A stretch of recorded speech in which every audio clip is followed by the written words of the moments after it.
નમસ્કાર દોસ્તો, જય હિન્દ. લક્ષ્યમ એકેડમીના યુટ્યુબ પેજ પર અને ડિજિટલ પ્લેટફોર્મ પર આપ સૌનું હાર્દિક સ્વાગત છે. મિત્રો, ગુજરાત ગૌણ સેવા પસંદગી મંડળ દ્વારા ખેતી મદદનીશ વર્ગ 3 ની 436 જેટલી જગ્યા પર ભરતીની જાહેરાત કરવામાં આવી છે. હવે આપણે આગલો જે વિડીયો હતો એમાં મેં તમને જણાવ્યું કે આ ભરતીનું ફોર્મ તમારે કઈ રીતે ભરવું, ભરતીના ફોર્મ ભરવા માટેની સ્ટેપ બાય સ્ટેપ માહિતી તમને આગલા વિડીયો દ્વારા તમને આપવામાં આવી છે. હવે આજનો જે આપણો વિડીયો છે તે ખાસ તમારે જ્યારે ફોર્મ ભરવા બેસો છો ત્યારે તમારી પાસે કયા કયા ડોક્યુમેન્ટ હોવા જોઈએ જેનાથી તમે ફોર્મ ભરી શકશો, બરાબર છે, અને કયા ડોક્યુમેન્ટ ન હોય તો તમારે ખાસ અરેન્જ કરવાના છે અને તમારે એ ડોક્યુમેન્ટ આ ભરતી માટે જરૂરી છે. એ બધા ડોક્યુમેન્ટ છે એનું તમને અહીંયા હું કહેવાનો છું, બરાબર છે. તો મિત્રો, આ વિડીયોને વધુમાં વધુ લાઈક અને શેર કરજો જેથી આ વિડીયો લાયકાત ધરાવતા ઉમેદવારોને ત્યાં પહોંચી જાય અને એને ફોર્મ ભરવામાં કોઈ પણ તકલીફ ન પડે અને એ સરળતાથી પોતાનું ફોર્મ કોઈ પણ એરર વગર ભરી શકે તેના માટેનો મારો આ પ્રયાસ છે. તો મિત્રો, ખાસ વિડીયોના અંત સુધી જોડાયેલા રહેજો. તો આપણે શરૂઆત કરીએ કે જે આ ભરતી છે ખેતી મદદનીશ 436 જેટલી ભરતી છે. હવે આની અંદર તમારે ફોર્મ ભરવું છે તો તમારે કયા કયા ડોક્યુમેન્ટ જોશે, બરાબર છે. આપણે પહેલા તો વાત કરીએ, બરાબર છે. તમારી પાસે પહેલા તો આધાર કાર્ડ હોવું જરૂરી છે, બરાબર છે. પહેલું ડોક્યુમેન્ટ છે તમારી પાસે આધાર કાર્ડ હોવું જરૂરી છે. જ્યારે તમે ફોર્મ ભરવા બેસો છો ત્યારે મેં જેટલા અહીંયા ડોક્યુમેન્ટ હું તમને કહીશ એ બધા ડોક્યુમેન્ટ તમારી પાસે રાખવાના, સ્કેન કોપીમાં તમારે રાખવાના છે. ત્યાર પછી બીજું હોવું જોઈએ કાસ્ટ સર્ટિફિકેટ, બરાબર છે. તમે જે કોઈ પણ કાસ્ટમાંથી આવો છો એનું કાસ્ટ સર્ટિફિકેટ તમારી પાસે હોવું જરૂરી છે એઝ અ સ્કેન કોપીની અંદર. ત્યાર પછી આપણે વાત કરીએ તો તમારી પાસે ગ્રેજ્યુએશન સર્ટિફિકેટ. ખાસ એ વાત કરવાની છે કે ખેતી મદદનીશની જે ભરતી છે એમાં બધા ઉમેદવારો એ ફોર્મ ભરી શકશે નહીં, એટલે કે બધા જે ગ્રેજ્યુએટ ઉમેદવારો છે એ આની અંદર ફોર્મ ભરી શકશે નહીં, પરંતુ માત્ર જે એગ્રીકલ્ચરની ફિલ્ડ ધરાવે છે એ જ ઉમેદવારો આની અંદર ફોર્મ ભરી શકશે, બરાબર છે.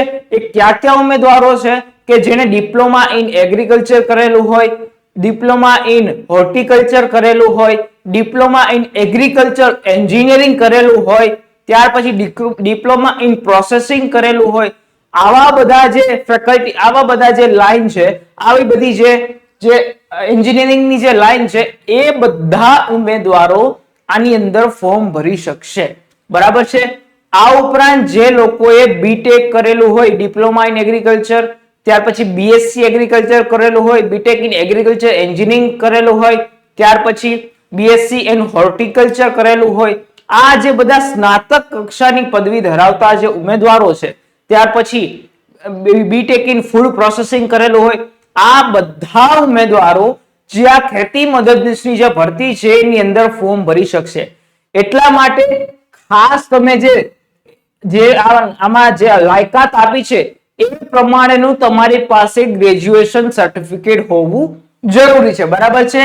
એટલે કે તમારી જે એગ્રીકલ્ચરની જે ફિલ્ડ છે એને લગતું ગ્રેજ્યુએશન સર્ટિફિકેટ તમારી પાસે હોવું જરૂરી છે અને એ જ સર્ટિફિકેટ અહીંયા કામ લાગશે, બરાબર છે. તો આ એક થઈ ગયું. ત્યાર પછી આપણે વાત કરીએ કે જે નોન ક્રિમિનલ સર્ટિફિકેટ હોય, તો જે ઉમેદવાર પાસે નોન ક્રિમિનલ સર્ટિફિકેટ હોય તેને પોતાની ડિટેલ આ ભરતીના ફોર્મમાં નાખવાની છે.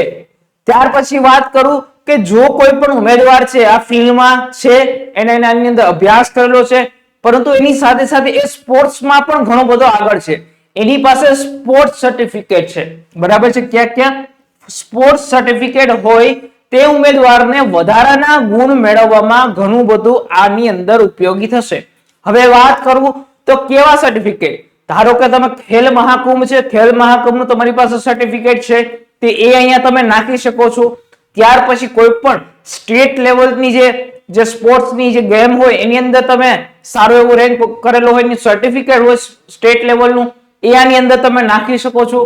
ત્યાર પછી વાત કરું તો નેશનલ લેવલનું જે કોઈ પણ ઉમેદવાર હોય જે એને નેશનલ લેવલનું સર્ટિફિકેટ હોય એ પણ ઉમેદવાર આની અંદર ખાસ સ્પોર્ટ સર્ટિફિકેટ નાખી શકે છે.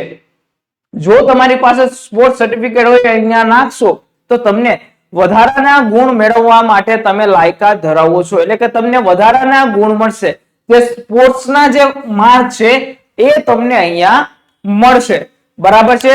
ત્યાર પછી વાત કરું તો ફોટો અને સાઇન, બરાબર, ફોટો અને સિગ્નેચર. આ ફોટો અને સિગ્નેચર તમારે કેટલો હોવો જોઈએ? 15 KB. બરાબર છે. આ બંને 15 KB ના ફોટો અને સિગ્નેચર હોવા જોઈએ. બરાબર છે. 15 KB ના સ્કેન કરી અને રાખવાના અને એ અપલોડ કરવાના છે. બરાબર છે. તો આ હતા તમારા જે સર્ટિફિકેટ છે. બરાબર છે. એ તમારે જ્યારે ફોર્મ ભરવા બેસો છો ત્યારે તમારે તમારી પાસે હોવા જોઈએ એઝ અ સ્કેન કોપીમાં. ત્યાર પછી વાત કરીએ તો આપણે ખાસ જે ખેતી મદદનીશની જે ભરતી છે તેની તૈયારી કરતા ઉમેદવારો માટે એકદમ સચોટ અને એફોર્ડેબલ કોર્સ લઈને આવી ગયા છીએ. બરાબર છે. એફોર્ડેબલ કોર્સ, જેના માટે તમારે પહેલા તો લક્ષ્ય મેપને ડાઉનલોડ કરવાની છે. આ લક્ષ્ય મેપનો જે લિંક છે આ વિડીયોના ડિસ્ક્રિપ્શનમાં આપણે આપેલી છે, તો તમે ત્યાંથી આ લિંકને ક્લિક કરી અને એપ્લિકેશન ડાઉનલોડ કરી શકો છો. અને એની અંદર તમને આ કોર્સ જોવા મળશે કે જેમાં તમને ખેતી મદદનીશ માટેનો કોર્સ એ પણ સૌથી વધારે સારા એવા ફેકલ્ટી દ્વારા, બરાબર છે, સારા એવા ફેકલ્ટી દ્વારા તમને આની અંદર માર્ગદર્શન આપવામાં આવશે, આખો કોર્સ તૈયાર કરવામાં આવશે.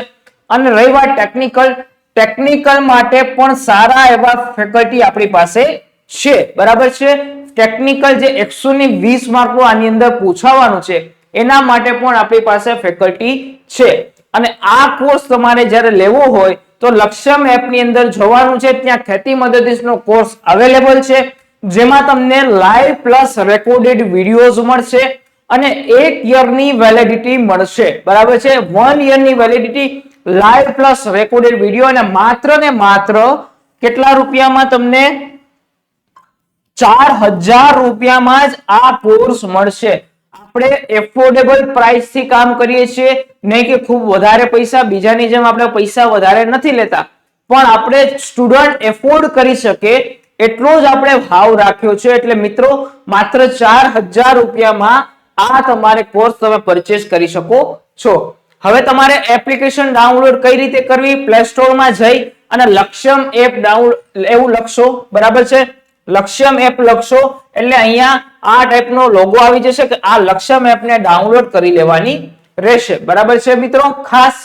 બરાબર. એની અંદર તમને એપ ખોલશો એટલે આ રીતનું જોવા મળશે ને જેમાં તમે તમારે આ કોર્સ છે એ પરચેસ કરી શકો છો. બરાબર છે. આ કોર્સ તમે પરચેસ કરી શકો છો. તો મિત્રો આ હતો તમારો આજનો વિડીયો. જાણકારી મળ્યો કે જે જો તમને વિડીયો ગમ્યો હોય તો લાઈક કરજો, ચેનલ પર નવા હોય તો સબસ્ક્રાઇબ કરજો. મળીએ છીએ બીજા નવા વિડીયો સાથે. ત્યાં સુધી મને રજા આપો.